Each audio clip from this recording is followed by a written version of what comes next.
বিসমিল্লাহির রহমানির রহিম। আসসালামু আলাইকুম। আপনাদের সঙ্গে আছি আমি এইচ এম বিজয় ইসলাম।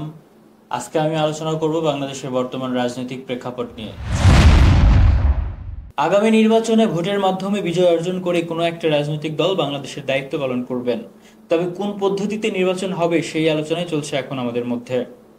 বর্তমানে যে পদ্ধতি রয়েছে সেই পদ্ধতি নাকি পিআর পদ্ধতি, এই বিষয়ে পিআর পদ্ধতিতে ভোটের পক্ষে এখন পর্যন্ত বেশিরভাগ রাজনৈতিক দল ঐক্যবদ্ধ হয়েছে এবং পিআর পদ্ধতি চাচ্ছে না খুবই কম সংখ্যক দল। তার মানে এটা নিশ্চিত যে পিআর পদ্ধতিতেই নির্বাচন হবে। আমি আপনাদেরকে এ বিষয়ে নিশ্চয়তা দিচ্ছি যে আগামী নির্বাচনে বাংলাদেশে পিআর পদ্ধতিতে নির্বাচন হবে, এটা শতভাগ নিশ্চিত। এখন পিআর পদ্ধতিতে যদি নির্বাচন হয় তাহলে লাভ কার আর ক্ষতি কার? আপনার যদি জনপ্রিয়তা থাকে তাহলে নির্বাচন পিআর পদ্ধতিতে হোক আর বর্তমানে যে সরাসরি পদ্ধতি রয়েছে সেটাতে হোক, তাতে কোনো সমস্যা নাই। আপনি বিজয় অর্জন করতে পারলেই আপনি এককভাবেও সরকার গঠন করতে পারবেন যদি আপনার সেই রকম জনপ্রিয়তা থাকে।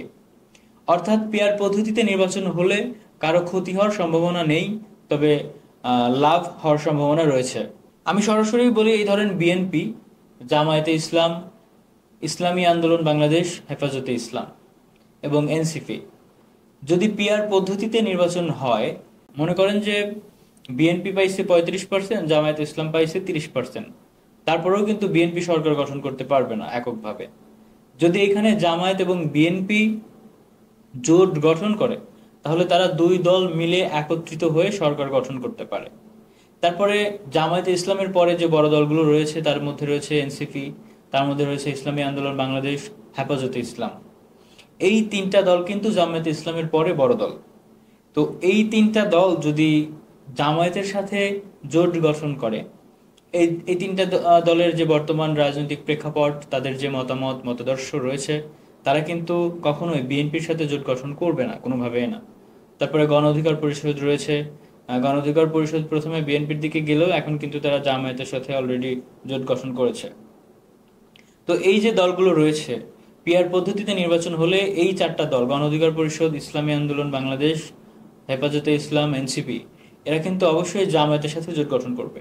তাহলে যদি জামায়াতে ইসলাম 30% পায়, অন্যান্য দল সবাই মিলে যদি 20% পায়, যদি 50% হয়ে যায়, তাহলে কিন্তু জামায়াতে ইসলাম জোট গঠনের মাধ্যমে তারা সরকার গঠন করতে পারবে।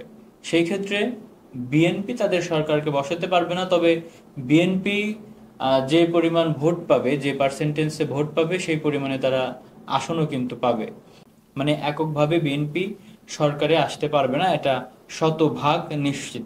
আপনারা আর যত বিশ্লেষণ করেন আর যাই করেন, আমি যেটা বললাম এটাই শতভাগ নিশ্চিত। নির্বাচন যেদিনই হোক, ফেব্রুয়ারিতে হোক, জানুয়ারিতে হোক, এপ্রিলে হোক, এবছরে হোক, পরের বছরে হোক, 2 বছর পরে হোক, যেদিনই নির্বাচনই হোক, সমীকরণ কিন্তু এরকমই হবে, একদম আমি যেটা বললাম। তার মানে এখানে বোঝা যাচ্ছে যে আগামীর বাংলাদেশের দায়িত্ব কিন্তু ইসলামিক দলগুলোর উপরেই যাবে। এখন এর মধ্যে অগ্রাধিকার থাকবে জামায়াতে ইসলামের, তারপরে এনসিপির, তারপরে ইসলামী আন্দোলন বাংলাদেশ, হেফাজতে ইসলাম, এদের কিন্তু অগ্রাধিকার থাকবে পর্যায়ক্রমে। এখন যদি পিআর পদ্ধতিতে নির্বাচন হবে, এটা তো আমি আপনাদেরকে বলেই দিলাম। এখন যদি কোনো রাজনৈতিক দল বলে যে আমি এককভাবে আমার একক ক্ষমতায় আমি সরকার গঠন করব, তাহলে এটা কোনোভাবে কোনো দিনও সম্ভব না। যদি বিএনপি বলে আমি এককভাবে সরকার গঠন করব, সম্ভব না। যদি জামায়াতে ইসলাম বলে আমি এককভাবে সরকার গঠন করব, এটা কোনোভাবেই সম্ভব না। যদি এনসিপি বলে, মানে জাতীয় নাগরিক পার্টি বলে আমি এককভাবে সরকার গঠন করব, এটা কোনোভাবেই সম্ভব না। বা অন্যান্য দল যারা রয়েছে তারা যদি এই কথা বলে, এটা কোনোভাবে কোনো দিনও সম্ভব না।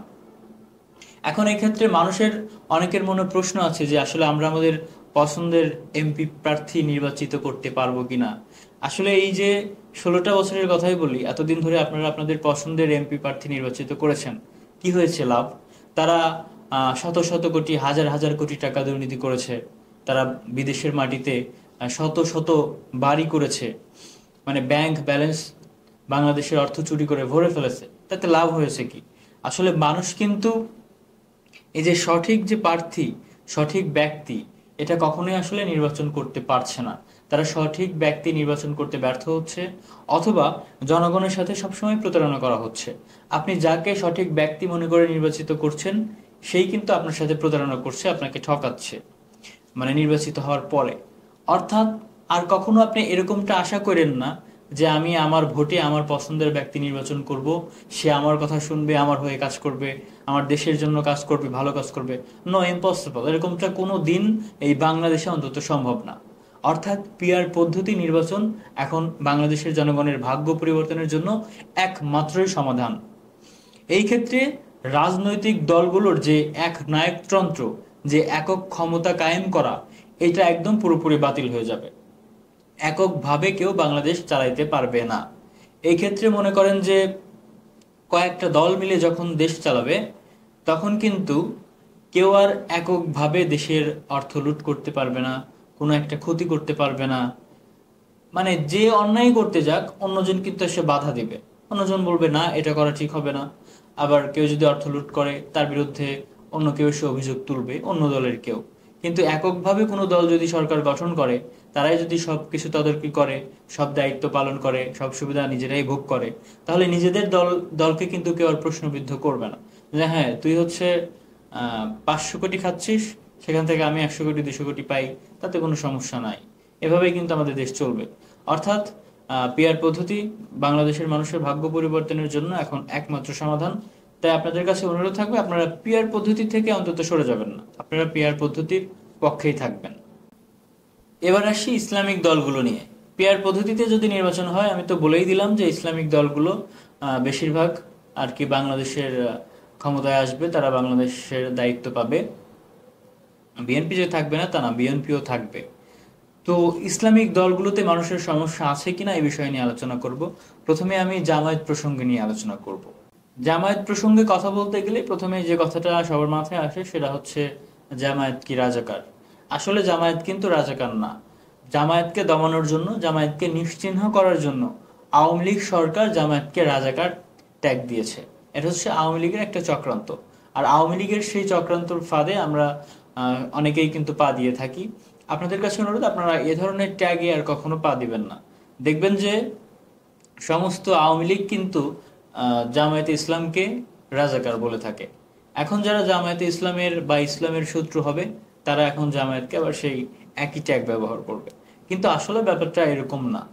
আপনি যদি আমাদের এই বাংলাদেশ প্রেক্ষাপটটা দেখেন, 1971 সালের ব্যাপারটা দেখেন বা তার আগের ব্যাপারগুলো দেখেন, যখন আমরা পাকিস্তানি ছিলাম, আমাদের পূর্বপুরুষেরা, আমাদের দাদার বাবারা বা দাদারা, তারা তো পাকিস্তানিই ছিল, তাই না?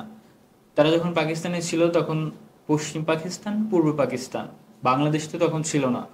এখন অনেকে আমাদেরকে পাকিস্তানের বংশধর বলে গালি দেয়। আসলে আমরা যারা বাংলাদেশে বসবাস করছি, মুসলিম হই, হিন্দু হই, যেই হই, আমরা তো সবাই পাকিস্তানি ছিলাম এক সময়। আমাদের পূর্বপুরুষেরা, আমাদের বংশধর, তারা তো পাকিস্তানিই ছিল। তাহলে এই গালিটা আপনি কাকে দিবেন? আমি কি একজনকে এই গালিটা দিতে পারবো? পারবো না, কারণ আমি নিজেই তো পাকিস্তানের বংশধর। আপনি বলতে পারবেন যে আপনি পাকিস্তানের বংশধর না? এটা আপনি কখনোই বলতে পারবেন না। কারণ আপনি যদি বাংলাদেশি হন, তার আগে অবশ্যই আপনি পাকিস্তানি। কারণ আপনার পূর্বপুরুষেরা পাকিস্তান ছিল, এটা আগে পাকিস্তানি ছিল। পাকিস্তান যখন ভাগ হয়ে গেল, পূর্ব পাকিস্তান পশ্চিম পাকিস্তান যখন আলাদা হয়ে গেল, তখন এটার নামকরণ করা হলো বাংলাদেশ। তখন থেকে আমরা বাংলাদেশি।